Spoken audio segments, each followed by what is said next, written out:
recibió una invitación para participar en una gira en el estado de Puebla y en el estado de Oaxaca.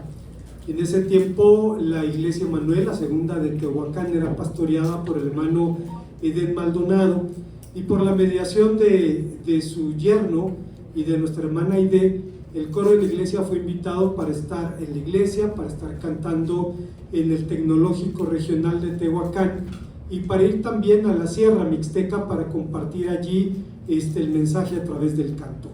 Fue un tiempo muy edificante, un tiempo de bendición en el que tuvimos contacto con situaciones que para nosotros eran realmente ajenas. Yo no recordaba el nombre de la comunidad donde el coro cantó en el estado de Oaxaca. Le pregunté a la hermana Aide, la hermana me dice que se llama San Jerónimo y otro nombre indígena que no lo recuerdo, pero fue una experiencia muy interesante desde el principio al fin. Para empezar, hermanos, en ese lugar los hermanos tienen un templo de concreto para unas 400 personas, es un templo muy grande. Al lado hay unos paredones de adobe chamuscados que fueron el primer templo que fue quemado por la gente de la comunidad. El sembrar el evangelio en ese lugar significó pagar un precio muy alto por el desplazamiento de los hermanos, por el acoso de las autoridades locales, es una comunidad indígena, por una serie de situaciones que polarizaron el pueblo e hicieron que se suscitara la persecución allí.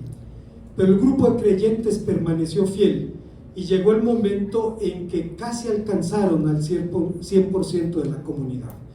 Cuando llegamos, con sorpresa encontramos que había personas que habían caminado 8 horas en la noche a través de las montañas para llegar al lugar donde se iba a celebrar el servicio.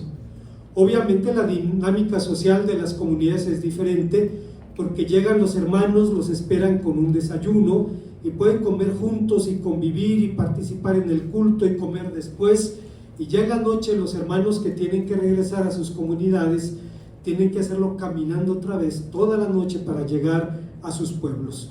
Nos permitió ver que para algunas personas ir al servicio significaba caminar 8 horas de ida, 8 horas de regreso, pero un tiempo precioso de comunión con Dios y con los hermanos. Una iglesia grande, una iglesia fuerte, que sin embargo enfrentó una crisis tremenda por razones políticas. Había 2 grupos políticos dentro de la iglesia y la iglesia se partió por la mitad. Una iglesia preciosa con un testimonio que se compró con sangre, con un testimonio en la comunidad que terminó como una iglesia polarizada y dividida por razones de la política. Para los actores pasivos de la política, para los que votamos, generalmente la motivación puede ser ideológica y eventualmente algún interés. Hemos escuchado hermanos que dicen: hermanos, voten por tal partido porque a mi hijo le ofrecieron trabajo allí. Y bueno, uno entiende hasta cierto punto eso. Para los actores activos de la política, para los que son nombrados y se postulan, en la mayoría de los casos son intereses. Puede haber convicciones, pero en la mayoría de los casos claramente son intereses. Y esta realidad, hermanos, polarizó a la iglesia, la dividió y la llevó casi al colapso. Esto me hizo pensar en el pasaje que nos ocupa en esta tarde, donde el apóstol San Pablo en su carta a los Efesios, en la sección que los editores de la Reina Valera 60 titularon Reconciliación por medio de la cruz, el apóstol nos recuerda 3 realidades que tenemos que tener presentes a la hora de convivir, de aceptar y de amar a mi hermano que piensa y cree de manera diferente. En primer lugar, el apóstol San Pablo nos habla a partir del versículo 11 de lo que éramos antes de Cristo. Por tanto, acordaos de que en otro tiempo vosotros los gentiles, en cuanto a la carne, eran llamados sin circuncisión por medio de la circuncisión hecha por mano en la carne. En aquel tiempo estabais sin Cristo, alejados de la ciudadanía de Israel, ajenos a los pactos y las promesas, sin esperanza y sin Dios en el mundo. Yo no sé de la historia personal de usted. Posiblemente usted haya tenido la bendición de crecer en un hogar evangélico. y si existe algo que pudiéramos llamar envidia santa, debo confesar que ha habido momentos en que la he sentido. ¿Cómo hubiera deseado haber nacido y crecido en una iglesia? Me hubiera ahorrado muchos problemas en la vida, dolores, calamidades. Hubiera tenido la bendición de crecer en un ambiente en donde eres amado, aceptado, no por tus logros o tus capacidades, sino simplemente como un hermano en la fe, como alguien con quien participas de esta bendición. Decía Fabi que a ella, dice, cuando conoció a Jorge e iba, por ejemplo, a una galería, dice, le sorprendía que Jorge saludaba al director de la galería, al pintor, y saludaba a la persona que hacía el aseo. Y decía Fabi, ¿cómo le hace? Porque no es común, tú te relacionas con los de tu nivel. Dice, pero que saludes al que hace el aseo. Dice, ¿cómo le hace? Dice, cuando vine a la iglesia, entendí por qué.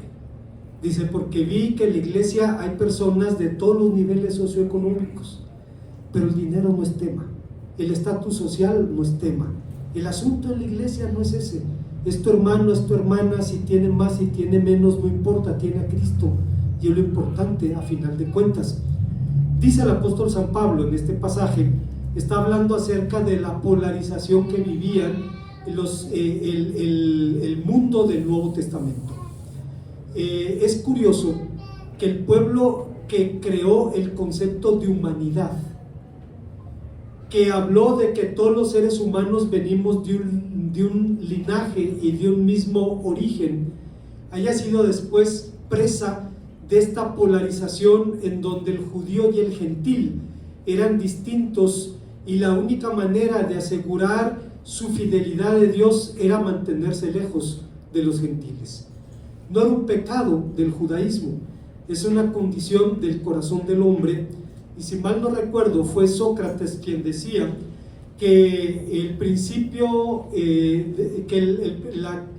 la comunión se encuentra en el principio de identificación. Lo igual se acomoda a lo igual. Las personas del mismo nivel socioeconómico, las personas del mismo nivel educativo, las personas del mismo trasfondo, generalmente al compartir elementos en común suelen identificarse de esa manera. Pero en el mensaje cristiano encontramos un llamado a los hombres, a las mujeres, a los siervos, a los libres, a los blancos, a los negros, a los pobres, a los ricos, a formar una sola comunidad. De hecho, hay un pensador alemán, ya tiene más de 90 años, se llama Jürgen Moltmann. Él combatió, lo he dicho muchas veces, lo combatió en la Segunda Guerra Mundial, siendo niño de las juventudes hitlerianas, y dice, cuando vio al primer soldado inglés en Holanda, soltó el rifle y levantó las manos, se acabó la guerra para él. Fue a un campo de prisioneros y ahí conoció el Evangelio, y dice Jürgen Moltmann que la iglesia cristiana, si aspira a ser cristiana, tiene que ser una fraternidad de desiguales. Dice, porque las iglesias de nivel socioeconómico, de estatus social, de idioma, de cultura, son esencialmente sectas. Y Cristo juzgó eso cuando decía, si te identificas con los que son como tú, pues que demás haces, porque los gentiles hacen exactamente lo mismo. Y tú debes no solo aceptar al diferente, sino incluso llegar a amar a tu enemigo. Pero el apóstol dice que en su gracia, a pesar de que los hombres estaban polarizados, y utiliza un apodo allí cuando dice, vosotros llamados la incircuncisión, y hay una carga peyorativa, hay una carga de desdén en la expresión. Dice, eran llamados así por los circuncidados por la mano en la carne. En aquel tiempo estabais sin Cristo, alejados de la ciudadanía de Israel, ajenos al pacto, a las promesas, sin esperanza y sin Dios en el mundo. Si ustedes se fijan, dice sin Dios en el mundo. De hecho, allí la palabra es la palabra ateo, en griego. Significa que podían tener religión y podían tener dioses, pero no eran el Dios verdadero, y eran personas que ponían su esperanza en estas vanidades. Tal vez usted recuerde en el libro Los Hechos de los Apóstoles, en el capítulo 17, el viaje que el apóstol San Pablo hizo a la ciudad de Atenas. Era el ombligo de la luna en cuanto a la civilización helénica. Los mejores pensadores, los mejores filósofos, matemáticos, médicos estaban allí. Y Pablo llega y dice que cuando veía los altares a los diferentes dioses, su espíritu se enardecía dentro de él. Y cuando pronuncia su discurso, dice: veo que en todos sois muy religiosos, pues pasando por vuestras calles encontré altares a diferentes divinidades y encontré una al Dios desconocido. Los atenienses eran inteligentes.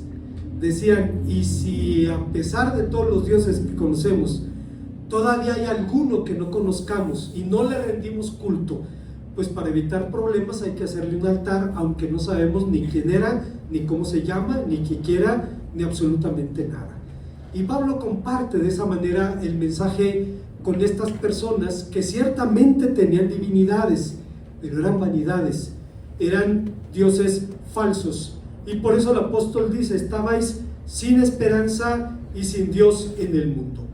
Si usted tuvo la bendición de crecer en un hogar evangélico, en un hogar cristiano, qué bendición. O aún incluso en un hogar católico practicante, qué bendición. Platicaba hace unas semanas con mi hermano Rafa en la escuela dominical y él comentaba, yo le dije, me sorprende que los hermanos Peña sean relativamente nuevos creyentes. Tienen 10, 11 años de creyentes. Yo pensaría que tenía mucho más por la madurez de sus convicciones. Y el hermano Rafa decía: es que yo nací, crecí en una familia practicante, se tenía valores. Dice: no conocíamos la Biblia y nuestra actitud ante la vida era diferente. Se enfrentabas a una calamidad y te consumía, pero cuando conocimos el Evangelio sabemos que hay esperanza y que Dios está en el control. Dice: pero muchas cosas que aprendí en mi familia, pues obviamente eran valores que están fundamentados en las enseñanzas del cristianismo, en la palabra de Dios. Dice: pero al final de cuentas, cuando Cristo te sale al paso, dice, pues ya no te puedes resistir y tienes que doblar tus rodillas, tienes que doblar tus manos frente al Señor. Esa era la situación de estos gentiles de los que hablaba el apóstol San Pablo.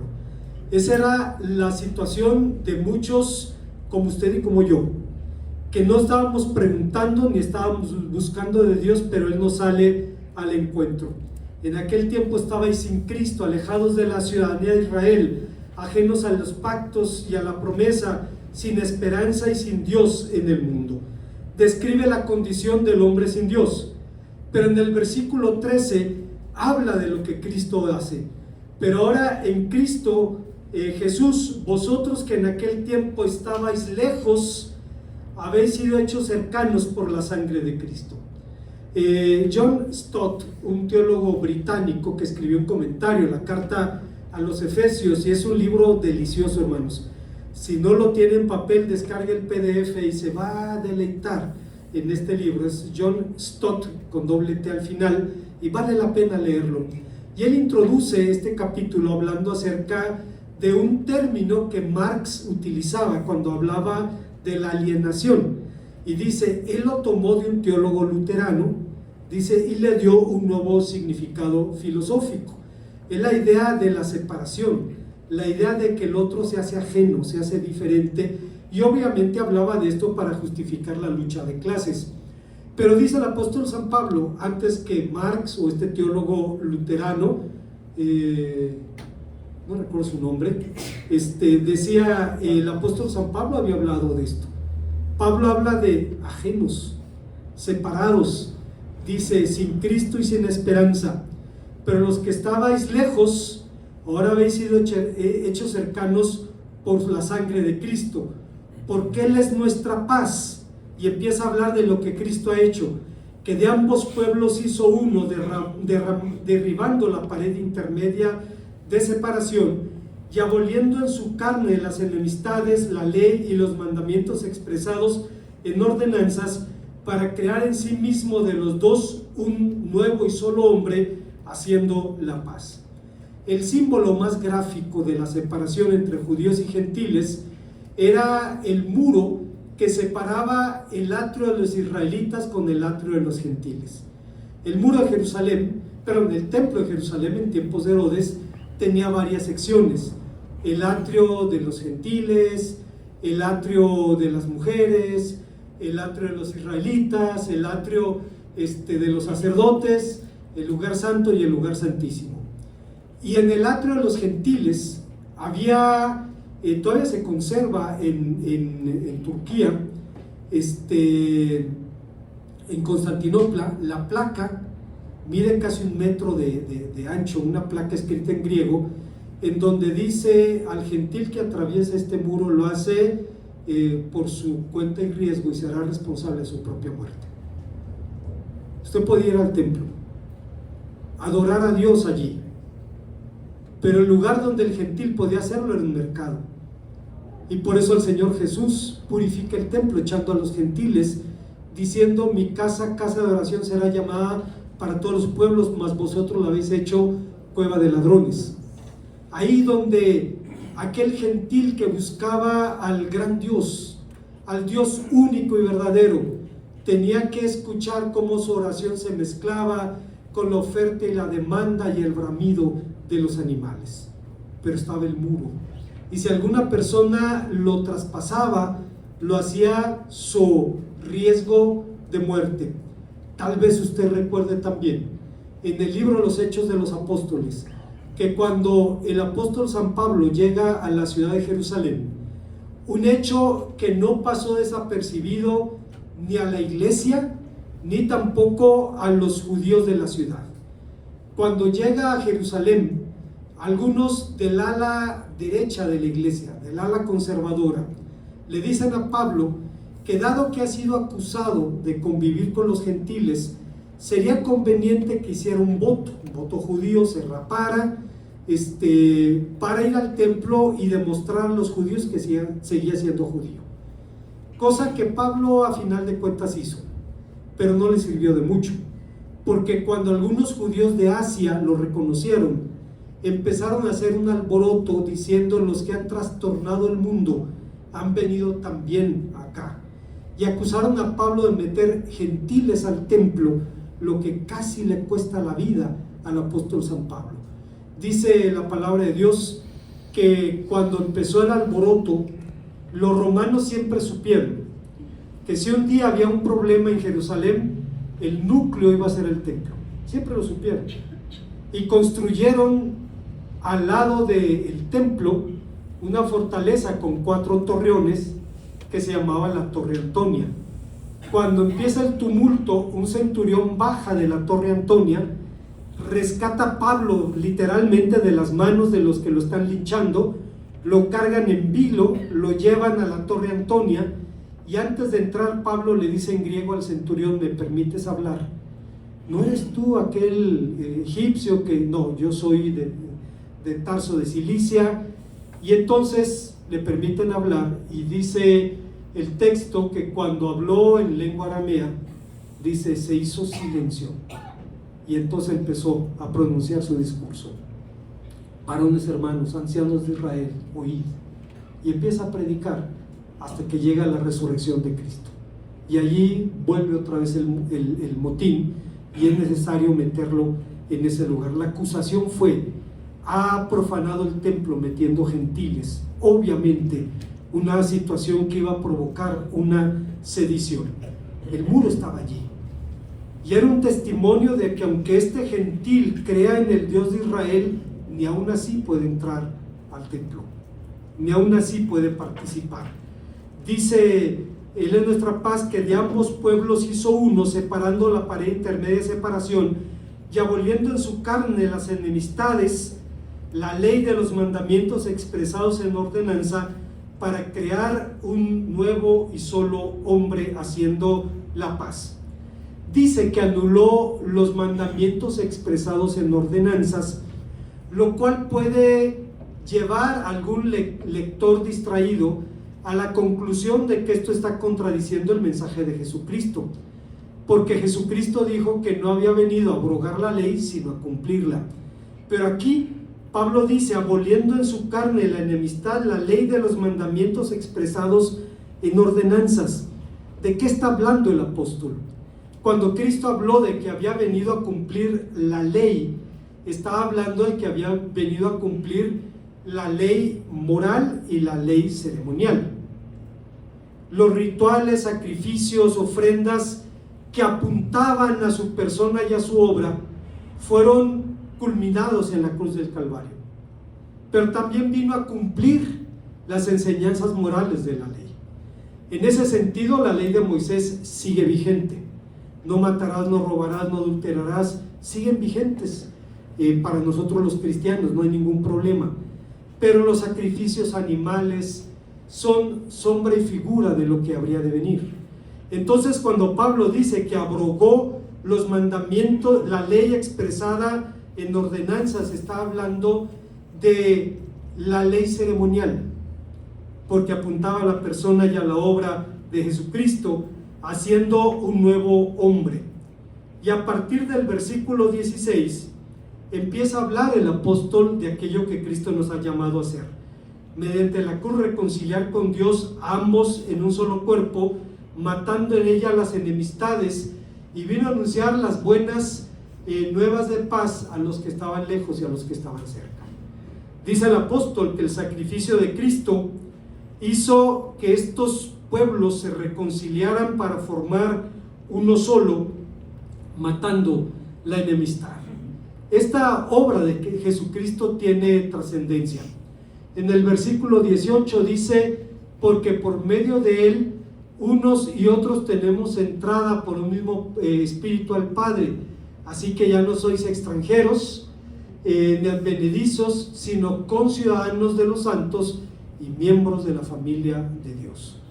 Dice, somos de la misma ciudadanía. Y San Pablo dice a los filipenses que se enorgullecían de su ciudadanía romana. Cuando Roma estaba conquistando el mundo, premió con la ciudadanía a sus aliados. Y hubo ciudades-estado que se aliaron a Roma. Por sorprendente que nos parezca, hermanos, hubo pueblos para los cuales Roma era un liberador. Hay palabras, hermanos, que tienen una carga negativa o peyorativa, aunque etimológicamente hablando no sea el propósito. La palabra déspota en español describe a alguien arrogante, soberbio, intratable, pero es un nombre de Dios en griego. Cuando Simeón presenta al niño Jesús en el templo, Lucas capítulo 2, dice: ahora déspota, Señor, y recibes a tu siervo en paz.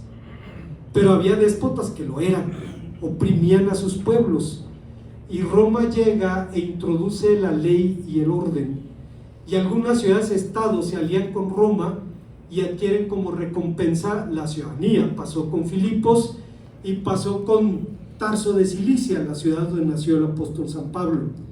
Pero Pablo les dice: vuestra ciudadanía está en los cielos, en donde está Cristo. Les recuerda que nuestra esperanza está allí. Pero luego les dice que somos de la familia de Dios. La Biblia, hermanos, toma nombres de las relaciones humanas para describir las relaciones del reino: padre, hijo, hermano, hermana. Habla de esas relaciones que permiten que los creyentes seamos partícipes de la misma esperanza y de la misma certidumbre. Hace 1500 años, en Milevi, en el norte de África, hubo un hombre que se llamaba Optato de Milevi, y era un hombre que predicaba, un cristiano ortodoxo, que predicaba donde había otros movimientos que reclamaban la identidad cristiana en exclusividad. Yo sí soy cristiano, tú no. ¿Por qué? Porque yo sigo tal o cual doctrina, tal o cual líder, etcétera, etcétera. Y entonces Optato de Milevi dijo que las marcas de la iglesia verdadera son 4. A ver qué le parece. La iglesia de Dios es una. No son 2, no son 3, no son 4, es una sola. Formada por los creyentes que Dios conoce. Y aquí católicos y evangélicos nos separamos. Porque los católicos dicen, la iglesia de Dios es visible, visible en las mismas ordenanzas, en el mismo culto. No sé si usted sepa, la lectura del Evangelio que se leyó hoy en Querétaro se leyó en Roma y en Singapur y en Filipinas, en el resto del mundo, y ellos dicen, eso es garantía de la unidad. Los evangélicos decimos, la iglesia de Dios es una, pero es invisible. ¿Por qué? Porque solo Dios la conoce. Estar bautizado, ser miembro de una iglesia, no es garantía de nada. Y puede haber personas que no estén bautizadas y sean verdaderos creyentes, y personas que estén bautizadas hasta 4 veces y no lo sean. No es garantía de nada. Dios conoce a su iglesia, y seguramente en el cielo nos vamos a llevar sorpresas. Por eso se cuenta la historia del hombre que se murió, se fue al cielo, y al llegar toca las puertas del cielo, le abre el apóstol San Pedro y le dice, bienvenido, ¿de cuál grupo eras? Bautista, vamos a llevarte a tu sección, a tu pabellón. Dice, pasan por un pabellón y están unos persinándose allí, arrodillándose, y estos son católicos. Ay, claro que sí, hay católicos aquí, gente sincera, que claro, una sorpresa. Pasan por otro lugar, otro pabellón, y están unos en el culto saludándose con el boletín. Y esos son metodistas, son metodistas. ¿También vinieron? También vinieron. Están otros brincando, danzando, pegando de brincos, y esos son pentecostales. También hay aquí. Y pasan por un lugar donde hay una muralla muy alta. ¿Y aquí quién está? Y le dice a Pedro, cállate, aquí están los bautistas, pero creen que están solos. Entonces, hermanos, ese día nos vamos a llevar sorpresas. La iglesia de Dios es una. Es santa porque aunque está formada por pecadores, Cristo la compró con su sangre. Es católica porque está en todo el mundo. No importa la latitud de la tierra, ahí hay hijos de Dios. Y es apostólica porque está fundada en las enseñanzas de los apóstoles. Entonces nos permite primero ser de la familia de Dios. Después dice también, edificado sobre el fundamento de los apóstoles y profetas, siendo la principal piedra del ángulo Jesucristo, en quien el edificio bien coordinado va creciendo para ser un templo santo al Señor. Un templo es un lugar de adoración, y si es un edificio físico necesita buenos fundamentos, y esos fundamentos son las enseñanzas de los apóstoles y de los profetas. Pero el edificio es un edificio orgánico, porque dicen que en vosotros también sois justamente edificados juntamente para morada de Dios en el Espíritu. Pablo dice que el propósito de Dios ha sido crear una nueva humanidad. Si mi hermano vota por la derecha, es mi hermano. Si mi hermano vota por la izquierda, es mi hermano. Su salvación no depende de eso. Puede tener un punto de vista político diferente y sus razones para sostener su enfoque, y tal vez yo pueda tener uno diferente, pero a final de cuentas somos un solo cuerpo, un solo pueblo cristiano, en donde puedo y debo amar y respetar a mi hermano, aunque tenga un punto de vista distinto. ¿O no es lo que dice el apóstol San Pablo cuando afirma que el cuerpo de Cristo está formado por ricos, por pobres, por siervos, por libres, por hombres, por mujeres, por judíos, por gentiles, por bárbaros, por escitas, gentes de mundos y trasfondos radicalmente distintos, pero llamados a ser uno en Jesucristo? Digo esto, hermanos, porque una tragedia que ocurrió con la iglesia bautista de San Jerónimo, allá en la Mixteca, fue que una iglesia preciosa, con un testimonio poderoso, que tenía un ministerio misionero en las montañas, y uno veía el gozo de los hermanos al congregarse, terminó fracturada, polarizada y sin testimonio por razones políticas. Al actor pasivo le mueven convicciones e intereses. Al actor activo generalmente le mueven más intereses que convicciones. Y la situación es que una comunidad preciosa que resistió la opresión, la persecución, el desplazamiento, terminó fracturada por opiniones políticas. Hermanos, gracias a Dios, en este país tenemos libertad para opinar. Si usted expresa su punto de vista, puede hacerlo en el Zócalo y nadie lo va a golpear por eso. No fue así en el pasado. No fue así en el pasado. En el pasado usted no podía hacer eso. Decía Rubén Figueroa, el gobernador de Guerrero: yo no tengo enemigos políticos. Y no los tenía, hermanos, porque sus enemigos estaban frente a las costas de Acapulco, en el mar, en el fondo del mar, o en el Camposanto. Así era en ese tiempo.